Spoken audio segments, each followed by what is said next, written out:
മുസ്തഫ, കിഫ്ബി പോലുള്ള ധനസമാഹരണ മാർഗങ്ങൾ നേരിടുന്ന പ്രതിസന്ധിക്ക് ബദലായി ഏത് തരത്തിൽ നിക്ഷേപം കൊണ്ടുവരാനാണ് സർക്കാർ ആലോചിക്കുന്നത് എന്നതിന്റെ സൂചന ഈ ബജറ്റിൽ കാണുമെന്നാണ് സാമ്പത്തിക വിദഗ്ധർ പറയുന്നത്. അത് സ്വകാര്യ മേഖലയിൽ നിന്നുള്ള നിക്ഷേപം സ്വീകരിക്കൽ അടക്കമുള്ള മാർഗങ്ങൾ മുന്നിലുണ്ട് എന്ന സൂചനയും അവർ നൽകുന്നുണ്ട്.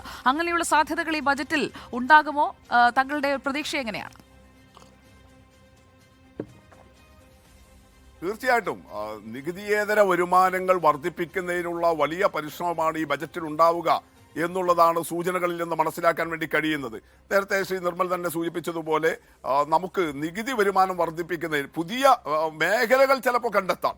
ഇപ്പോഴേതെങ്കിലും മേഖലയിൽ നിന്ന് പിരിച്ചുകൊണ്ടിരിക്കുന്ന നികുതിയുടെ നിരക്കുകൾ വലിയ തോതിൽ വർദ്ധിപ്പിക്കുന്നതിന് പ്രയാസകരമായിരിക്കും.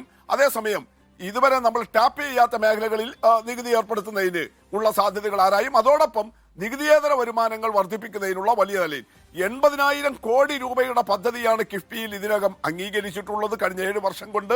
അതിൽ 30,000 കോടി രൂപയുടെ പദ്ധതികൾ പൂർത്തീകരിച്ച് കഴിഞ്ഞു. നമ്മൾ കേരളത്തിലെ സ്കൂൾ കെട്ടിടങ്ങൾ, ആശുപത്രി കെട്ടിടങ്ങൾ, റോഡുകൾ, പാലങ്ങൾ, ഇങ്ങനെ ഇൻഫ്രായുടെ മേഖലയിൽ വലിയ പുഷപ്പ് ഉണ്ടാക്കാൻ വേണ്ടി കഴിഞ്ഞത് ഈ 30,000 കോടി രൂപ കഴിഞ്ഞ 7 വർഷം കൊണ്ട് കിഫ്ബിയുടെ ഫണ്ട് ഉപയോഗിച്ച് നമ്മൾ നടത്തിയിട്ടുള്ള വലിയ നിക്ഷേപം. നമ്മുടെ നാഷണൽ ഹൈവേ വികസനം പോലും സാധ്യമായത് 5,800 കോടി രൂപയാണ് കിഫ്ബിയിൽ നിന്ന് നമ്മൾ ദേശീയപാത വികസനത്തിന് വേണ്ടി ഇന്ത്യയിലെ മറ്റൊരു സംസ്ഥാനവും നൽകേണ്ടി വരാത്ത വിധത്തിൽ കേരളം നൽകേണ്ടി വന്നത്. അതിന് പ്രത്യേകം നന്ദി.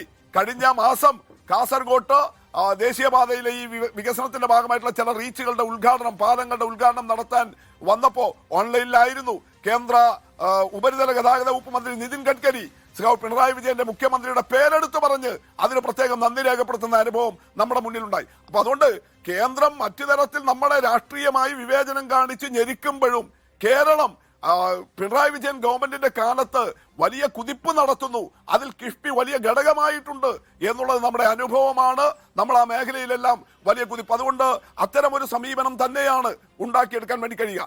ഇത് കഴിയും. എന്തുകൊണ്ടാണ്? ഇപ്പൊ നിങ്ങൾ നികുതി പിരിവിന്റെ കാര്യം പറഞ്ഞല്ലോ. ഇപ്പൊ ഏറ്റവും ഒടുവിലത്തെ മിനിഞ്ഞാത്തെ റിപ്പോർട്ട് അനുസരിച്ച് എന്താ, കേരളം മുൻ വർഷങ്ങളെക്കാൾ 23% നികുതി പിരിവിൽ മുന്നോട്ട് പോയിരിക്കുന്നത്. ഇപ്പൊ 23%, അത് ഇന്ത്യയിലെ ഏത് സംസ്ഥാനത്തെക്കാളും ഏറ്റവും ഉയർന്നതാണ് കഴിഞ്ഞ വർഷം നികുതി പിരിവിലുണ്ടായ നമ്മുടെ വലിയ കുതിപ്പെന്ന് പറയുന്നത്. അതേസമയം കേരളത്തിന്റെ കടമെടുപ്പ് 0.7% കുറയുകയാണ് ചെയ്തിട്ടുള്ളത്. ദേശീയ ശരാശരിയേക്കാൾ ഉയർന്ന നിരക്കാണ് കടമെടുപ്പിൽ. പക്ഷേ എങ്കിലും മുൻ വർഷത്തേക്കാൾ 0.7% കടമെടുപ്പ് കുറഞ്ഞു. ധനകമ്മിയും റവന്യൂ കമ്മിയും വലിയ ഫിഗറുകൾ അല്ലെങ്കിലും കുറവ് വരുത്തുന്ന പ്രവണതയിലേക്ക്, ആ ഒരു ടെൻഡൻസിയിലേക്ക് കൊണ്ടുവരാൻ ഈ ഒരു വർഷത്തെ സാമ്പത്തിക അവലോകന റിപ്പോർട്ട് വന്നല്ലോ. എക്കണോമിക് റിവ്യൂ മിനിഞ്ഞാന്ന് നിയമസഭയിൽ വെച്ചല്ലോ. അതിനകത്ത് കാണുകയാണ്. അപ്പൊ ഇത് നമ്മുടെ മുന്നിലുള്ള വലിയ